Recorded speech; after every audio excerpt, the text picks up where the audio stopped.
اعوذ باللہ من الشیطان الرجیم بسم اللہ الرحمن الرحیم صلی اللہ علی نبی الامی وآلہ صلی اللہ علیہ وسلم صلاۃ و سلام علیک یا رسول اللہ پلتی التی انت وسیلتی ادرکنی یا سیدی یا رسول اللہ صلی اللہ علیہ وآلہ وسلم۔ درود خاصہ میں نے پڑھا، آپ نے سنا، اللہ تعالیٰ میں پڑھنے کی سننے کی توفیق دے اور اس کی فیض و برکات سے نوازے۔ آپ دیکھ رہے ہیں میرے یوٹیوب چینل اور میں ہوں آپ کا میزبان ملک شکیل احمد آوان۔ میری آپ سے درخواست ہوتی ہے کہ اگر آپ میرے چینل پہ نئے ہیں تو سبسکرائب کر لیں، ویڈیوز کو لائک اور شیئر کیا کریں، کومنٹ سیکشن میں کومنٹ ضرور کریں۔ آپ کا جو کومنٹ ہے وہ میرے لیے بہت جو ہے وہ اہمیت کا حامل ہوتا ہے، اور بیل آئیکن ضرور پریس کر لیں تاکہ میری نئی ویڈیوز آپ تک پہنچتی رہیں۔ اللہ تعالیٰ آپ کا حامی و ناصر ہو۔ پی آئی اے کی جو رشکاری ہے اس کے حوالے سے بہت سارے معاملات چل رہے ہیں۔ خیر ہم تو ارادہ تو ہمارے حکومتی لوگوں کا یہ ہوتا ہے، جو بھی حکومت آتی ہے وہ چاہتے ہیں کہ شاید وہ غریب کے کپڑے بھی بیچ دیں اور کسی طریقے سے ان کی جیبیں بھر جاتی ہوں، کیونکہ جیبیں بھرنے کی میں بات اس لیے کرتا ہوں کہ اگر خزانے بھرے جائیں تو پھر ہم بھیک مانگنے کے لیے IMF کے آگے جو ہے لیٹنے کے لیے تیار نہ ہوں۔ کبھی بھی ہمارے حکمرانوں کی اور ہمارے جو کرتا دھرتا ہے ان کی جیبیں بھرنے کے لیے بہت سارے عمل جو ہیں وہ کیے جاتے ہیں۔ پی آئی اے کی بولی جو ہے وہ 10 ارب تک پہنچی، اور پی آئی اے کا بہت سارے مسائل ہیں۔ اس کو جو فلاب کرنے میں ہمارے جو ادارے، اتنا عظیم ادارہ ہے پی آئی اے، جو کبھی کسی زمانے میں لوگ فخر کے طور پہ اس میں سفر کرتے تھے، اور وہ پی آئی اے کی ٹکٹ کے علاوہ ٹکٹ نہیں لینا پسند کرتے تھے، چاہے ان کو 2 دن ویٹ بھی کرنا پڑتا تھا۔ اور حقیقت ہے وہ دور تھا جب کراچی کی سڑکیں پانی سے، مشک کے پانی سے دھلا بھی کرتی تھیں۔ یہ وہ دور تھا جب ہمارے اندر غیرت انسانی اور غیرت پاکستانی تھی، جب ہم پاکستانی تھے۔ اب ہم پاکستانی تھے کا لفظ میں اس لیے استعمال کر رہا ہوں کہ اب ہم پاکستانی نہیں ہیں، ہم ہو گئے ہیں۔ ہم اپنی ڈگڈگی بجاتے ہیں اور اپنا ہی بندر کھلانے کے چکر میں ہوتے ہیں۔ خیر یہ بات کر رہا ہوں میں پی آئی اے کی، تو پی آئی اے کے لیے جو ہے سنا جا رہا ہے، میں اس پہ اتنا وہ نہیں ریسرچ کر پایا، کیونکہ 93 ارب کے قریب اثاثے ہیں اس کے، اور 10 ارب کی جو ہے وہ بولی لگی۔ وہ تو مطلب ایک مذاق ہے، لیکن شکر ہے بچ گیا کہ ابھی کوئی اس کے اوپر عمل درآمد نہیں ہوا۔ اگر عمل درآمد ہو جائے تو کوئی مذائقہ بھی نہیں ہے۔ ہمارے ملک میں ایسا ہوتا رہتا ہے کہ ہم وہ جو ہے وہ کہتے ہیں نا کہ دمڑے کی بڑھیا ٹکا سر منڈائی والے چکر میں ہوتے ہیں، کہ ہمارے جو معاملات ہوتے ہیں، ایک چیزیں ہم نیلام کرنے کے چکر میں پڑے ہوئے ہیں، ہم نے ہر چیز گروی رکھی ہوئی ہے۔ بہرحال ایک النہانگ گروپ ہے پاکستانیوں کا، وہاں پہ دیار غیر میں بیٹھے ہوئے لوگ ہیں۔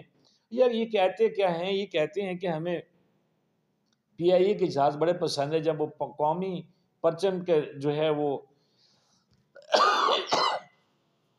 قومی پرچم کے نشان کو فضاؤں میں بلند کرتے ہیں، کہ وہاں کے جہاز کے اوپر قومی پرچم کا ڈیزائن پینٹ ہوا ہوتا ہے، وہ کہتے ہیں کہ ہمیں اس سے بہت پیار ہے۔ حقیقت ہے بہت سارے لوگوں کو کچھ چیزوں سے پیار ہوتا ہے، اور ہمارے لیے تو قومی ورثوں سے پیار کرنا جو ہے وہ ہمارا معیار ہے۔ پاکستانی اپنے قومی ورثوں سے بہت پیار کرتے ہیں، اس میں کوئی شک نہیں ہے۔ اچھا، وہ النہانگ گروپ جو ہے انہوں نے اس کی کوئی 125 ارب کی جو ہے وہ آفر دی ہے حکومت پاکستان کو، نجکاری کے لوگوں کو، کہ ہم 125 ارب میں یہ خرید لیتے ہیں۔ اور ہاں، اگر اس دوران کوئی، میں غلط بات نہیں کر رہا ہوں، تو اس دوران انہوں نے ایک شرط بھی رکھی تھی کہ اگر کوئی کمپنی جو ہے وہ اس پہ آ جاتی ہے، یعنی کہ کوئی بولی دیتی ہے ہماری بولی سے زیادہ، تو ہم اس میں 5 ارب کا ڈائریکٹ اضافہ کر دیں گے۔ 5 ارب تھوڑی رقم نہیں ہے، یعنی کہ اگر کوئی 130 کی بولی دیتا ہے تو وہ جو مجھے سمجھ آتی ہے وہ 135 تک خریدنے میں اس کو جو ہے وہ دلچسپی رکھتے ہیں۔ اور ان کی ایک ساتھ اور بات بھی ہے، جو ہر جگہ پہ نا کچھ ہوتے ہیں، مفادات ہوتے ہیں۔ ہمارے جو پی آئی اے کے ملازمین ہیں، جو وہاں پہ کام کرنے والے لوگ ہیں، جن کے چولہے جو ہیں وہ پی آئی اے سے تنخواہ ملتی ہے، ادارے سے تنخواہ ملتی ہے تو چلتے ہیں،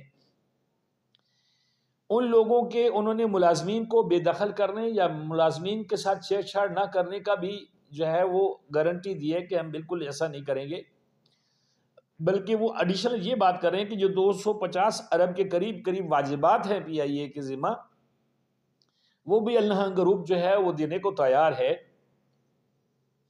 اور اس کے ساتھ ساتھ وہ یہ کہتے ہیں کہ ہم جدید طیارے بھی اپنے جو ہے نا اس میں پی آئی اے کی جو بیڑا ہے اس میں مزید جدید طیارے بھی شامل کریں گے.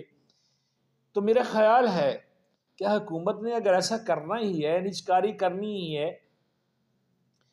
کیونکہ ہماری حکومتوں کا ایک عجیب پالیسی ہوتی ہے. کبھی بھٹو صاحب کے زمانے میں بڑے چلتے ہوئے اور بڑے سنہری کاروبار تھے، لوگوں کے بڑے بڑے فیملیاں کاروبار کر رہی تھیں، اسپانی گروپ تھا اور کئی لوگ تھے. تو انہوں نے قومیہ لیا جی کہ یہ قومی جو ہے نا وہ انہوں نے اس کو قومی دھارے میں لے آئے کہ جی ہمارے قومی ملکیت بنا دی انہوں نے. وہ لوگ بھی چلے گئے اور وہ انڈسٹری بھی تباہ ہو گئی، اور ہم آج تک جو ہے نا وہ اس کو اسٹیبل نہیں کر پائے. جو ہمارا انڈسٹریل، ہم کبھی انڈسٹری کا جو ہمارا جو شعبہ ہے اس میں ہم بہت فائٹر تھے اور ہمارا ایک نام تھا، لیکن بھٹو صاحب کی اس پالیسی نے تباہ و برباد کر دیا سب کچھ.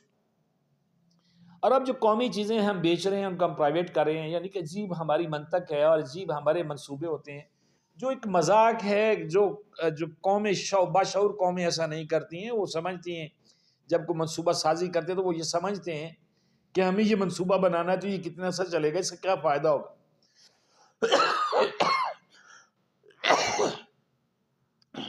معذرت. اب اگر حکومت بیچنا ہی چاہتی ہے، پی آئی اے کو سیل ہی کرنا چاہتی ہے، تو پی آئی اے کو چاہیے کہ الناہ گروپ جو ہے اس کی بات کو سمجھنے کی کوشش کرے، نہ کہ اونے پونے کسی اپنے عزیز کو، کسی ایسے گروپ کو جو ان کا تو پھیلیا ہو، اس کو نوازنے کے لیے قومی ورثے کی نیلامی نہ کریں. اللہ تعالیٰ آپ کو ہدایت دے، ہمیں ہدایت دے، اور ہمیں پاکستان کے بارے میں، اسلام کے بارے میں اچھی سوچ و سمجھ عطا فرمائے، اور ہمیں وہ عمل کرنے کی توفیق دے جس سے ہماری قوم ترقی کرے، ہمارا اسلام جو ہے وہ غالب آئے.